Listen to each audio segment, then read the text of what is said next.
स्वागत है स्टूडेंट, फिर से हमारे चैनल पर हम आपके लिए लेकर आए हैं 8th ग्रेड अभ्यास पुस्तिका का, जो कि विज्ञान विषय की है और कक्षा 8 का चैप्टर नंबर 3। इसके इससे पहले हमने चैप्टर नंबर 1 और चैप्टर नंबर 2 अपने चैनल पर डाल दिए हैं। यदि आपने नहीं देखे हैं तो अवश्य देख लें। पार्ट 3 है संश्लेषित रेशे और प्लास्टिक। तो शुरू करते हैं। पहला प्रश्न नंबर 1 है, नायलॉन के किस गुण के कारण उसका उपयोग कपड़ों के निर्माण में होता है? तो हम आंसर लिखेंगे, नायलॉन का रेशा प्रबल, प्रत्याश और हल्का होता है तथा यह चमकीला और धुलने में सुगम होता है। अतः इन गुणों के कारण इसका उपयोग कपड़ों के निर्माण में होता है। प्रश्न नंबर 2 है, बरसात के दिनों में आप संश्लेषित रेशे और प्राकृतिक रेशे में से किस रेशे की निर्मित छाते का प्रयोग करेंगे और क्यों? तो इसका उत्तर होगा,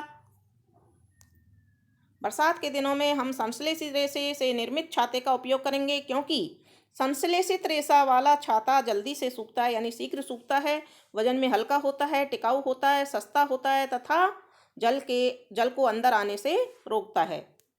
प्रश्न नंबर 3 है, खाद्य पदार्थों के संचयन हेतु प्लास्टिक के पात्रों का उपयोग के 3 प्रमुख लाभ लिखिए। तो प्रमुख लाभ हैं 3। प्लास्टिक कम क्रियाशील होता है और यह खाद्य पदार्थों से क्रिया नहीं करते हैं, जिससे खाद्य पदार्थ खराब नहीं होते हैं। दूसरा, वजन में हल्के होते हैं। तीसरा, प्रबल और चिरस्थायी, यानी कि जल्दी से टूटते नहीं हैं। प्रश्न नंबर 4 है, क्या कारण है आग बुझाने वाले कर्मचारियों के कपड़ों पर आग बुझाते समय आग नहीं लगती है? क्योंकि आग बुझाने वाले कर्मचारियों के कपड़ों पर मेलामाइन प्लास्टिक की परत चढ़ी होती है, जो उन्हें अग्निरोधक बनाती है, इसलिए उनके कपड़ों में आग नहीं लगती है।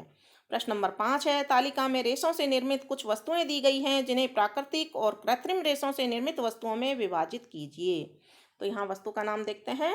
ऊनी स्वेटर प्राकृतिक, दांत साफ करने का ब्रश कृत्रिम, रेशमी साड़ी प्राकृतिक और रेशमी दोनों कृत्रिम दोनों तरह से बनती है, टेरिलिन की शर्ट कृत्रिम, सूती कुर्ता प्राकृतिक रेशे से बनता है और पेट की से बनी बोतलें कृत्रिम रेशे से बनती हैं। प्रश्न नंबर 6 है, कचरे के ढेर से गाय व अन्य जानवर खाद्य अपशिष्ट के साथ साथ पॉलिथीन की थैली व खाद्य पदार्थों के रैपर भी निगल लेते हैं, इनसे उनको क्या नुकसान हो सकता है? तो इसका उत्तर है, प्लास्टिक की इन प्लास्टिक इन पशुओं के श्वसन तंत्र में कंठरोध उत्पन्न करते हैं। कंठ रोग यानी गले में अवरोध पैदा कर देते हैं, या फिर आमाशय में एक अस्तर बनाते हैं, जो इनकी मृत्यु का कारण बन जाते हैं। प्रश्न नंबर 7 है, एक उत्तरदायी नागरिक के रूप में पर्यावरण के हित में आप कौन कौन से 5R सिद्धांत का उपयोग करेंगे तथा 3 उपाय लिखिए जिससे पर्यावरण स्वच्छ और प्लास्टिक मुक्त रहे। तो 5R सिद्धांत है हमारा, पहला, उपयोग कम करिए,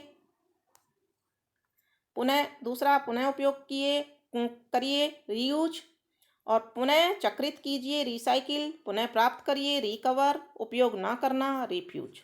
ये 5R सिद्धांत है, इसको हमें अपनाना चाहिए। 3 उपाय हैं, प्लास्टिक की थैलियों को जलाशयों में या सड़क पर नहीं फेंकना चाहिए, खरीदारी के समय सूती थैला या जूट का थैला उपयोग में लेना चाहिए, प्लास्टिक का उपयोग कम से कम करना चाहिए। ये 3 उपाय हम कर सकते हैं। थर्मोप्लास्टिक और थर्मोसेटिंग प्लास्टिक में उदाहरण सहित अंतर बताइए। थर्मोप्लास्टिक, इसे आसानी से मोड़ा जा सकता है, गर्म करके पिघलाया जा सकता है। इनका उपयोग खिलौने, कंघियां व विभिन्न प्रकार के पात्रों को बनाने में किया जाता है। उदाहरण, पॉलीथीन या पीवीसी। थर्मोसेटिंग प्लास्टिक, इन्हें आसानी से मोड़ा नहीं जा सकता है, इन्हें ऊष्मा देकर पिघलाया नहीं जा सकता है। इनका प्रयोग बिजली के स्विच और बर्तनों के हत्थे, टाइल में बनाने में किया जाता है, जैसे बेकेलाइट और मेलामाइन। अब है प्रश्न नंबर 9, जहाँ तक संभव हो प्लास्टिक के उपयोग से बचिए, इस कथन की व्याख्या कीजिए। तो इसका उत्तर है, प्लास्टिक एक जैव निम्नीकरणीय पदार्थ है जो प्राकृतिक प्रक्रियाओं द्वारा सरलता से विघटित नहीं होता है। चूंकि यह अपघटित होने में कई वर्ष ले लेता है, अतः यह पर्यावरण का हितैषी नहीं है। यह पर्यावरण प्रदूषण का कारण बनता है। जब इस संश्लेषित पदार्थ को जलाया जाता है तो भारी मात्रा में विषैली गैस उत्सर्जित करके पर्यावरण को प्रदूषित करता है। कूड़े करकट में फेंकी गई प्लास्टिक की थैलियों को पशु खा लेते हैं, जिनसे उनकी मृत्यु हो जाती है। नदियों के साथ यह बहकर सागर जलाशयों में जल को प्रदूषित करता है। अतः इन सभी समस्याओं के समाधान के लिए जहाँ तक संभव है इस प्लास्टिक के उपयोग से बचना चाहिए। प्रश्न नंबर 10 है, जैव निम्नकरणीय और अजैव निम्नकरणीय में अंतर स्पष्ट कीजिए। तो जैव निम्नकरणीय वे पदार्थ होते हैं जो प्राकृतिक प्रक्रिया जैसे जीवाणु की क्रिया द्वारा अपघटित हो जाता है। जैव निम्नकरणीय पदार्थ कहलाते हैं, जैसे पत्तियां, मृत जीव आदि।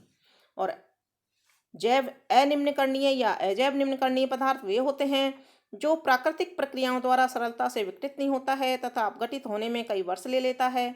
जैव अनिम्नकरणीय पदार्थ कहलाता है, जैसे कि प्लास्टिक। तो इस तरह से आपका ये पाठ 3 कक्षा 8 विज्ञान का कंप्लीट होता है। आगे के पाठ देखने के लिए बच्चों जुड़े रहिए हमारे चैनल से, और चैनल को अधिक से अधिक शेयर कीजिए, सब्सक्राइब कीजिए। धन्यवाद।